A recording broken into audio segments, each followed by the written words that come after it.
मौलाना तारिक जमील हफ़ज़हुल्लाह, इन्होंने अहलुल बैत के दिफा के लिए बहुत कुर्बानियाँ दी हैं, जिसका हमारी कौम को ज़्यादा इल्म नहीं है। दिफा किया है एक देवबंदी आलिम जितना कर सकता है। आप ये ना कहें कि मलंग क्यों नहीं बने वो, बल्कि मैं समझता हूँ मलंगों से आगे चले गए हैं वो।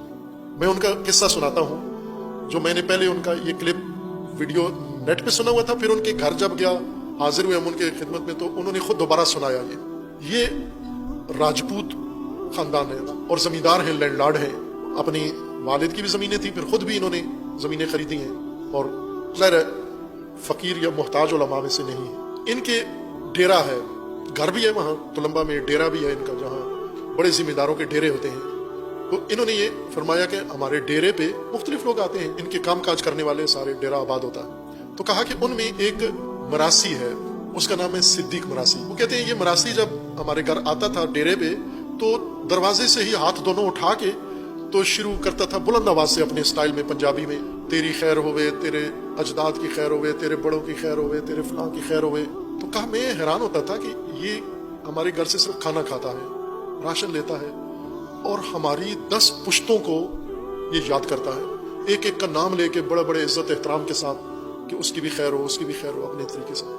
कहते मेरे ज़हन में ये ख्याल आया कि मैं क्या हूँ, मैं एक मरासी की हद तक भी शऊर नहीं रखता कि जिस खानदान के तवस्सुत से मुझे इज्जत मिली है, जिनके सदके में मुझे ये सब कुछ अता हुआ है, मैंने तो उनका नाम लिया ही नहीं, कभी नाम आते भी नहीं मुझे उनके। सब पूरा शजरा नसब सादात का, रसूलुल्लाह का याद किया, और फिर मैंने वो पढ़ना शुरू कर दिया। अपने मजालिस में जहाँ शुरू होता था तो अहलुल बैत का नाम लेते, पंजतन पाक का नाम लेते, आइमा का नाम लेते अदब के साथ, फिर रसूलुल्लाह, फिर उसके बाद आले रसूल के बाद अजदाद रसूल, और आखिर तक हजरत आदम तक कहते थे। मैं ये जिक्र करता था, और तरीका मेरा वही था जो सिद्दीक मरासी का था। तो उन्होंने कहा कि एक दिन मैं एक इलाके में गया, वहाँ ये बात मैंने पढ़ी, मजलिस पढ़ी, तकरीर करके मैं आया नीचे, तो किसी और गाँव का एक बंदा मिलने के लिए बेताब था। उसने कहा कि मुझे जरूर मिलना है मौलाना साहब से, एक पैगाम उन्हें पहुंचाना है। तो कहा वो मेरे पास आया और मुझे आकर उसने पैगाम दिया। कहा कि मैंने ख्वाब में इमाम हुसैन अलैहिस्सलाम को देखा है। वो सुन्नी है जिसने ख्वाब सुनाया, शिया नहीं है। इमाम हुसैन अलैहिस्सलाम ने मुझे कहा है कि तारिक जमील को जाकर कह दो कि हमने तुझे अपने खानदान का सिद्दीक मरासी मान लिया है, कबूल कर लिया है तुझे, तेरा वही मकाम है हमारे, जो तेरे डेरे पे उसका है वही हमारे डेरे पे तेरी मान। का मैं वहां बहुत लरस गया और संभलना मुश्किल हो रहा था, क्योंकि मैंने ये जो बात थी सिर्फ मेरे जहन में थी कि मैं सिद्दीक मरासी की तरह क्यों नहीं करता, अहलुल बैत का, नबी के खानदान का जिक्र नहीं करता, जबकि ये हमारे खानदान का जिक्र करता है।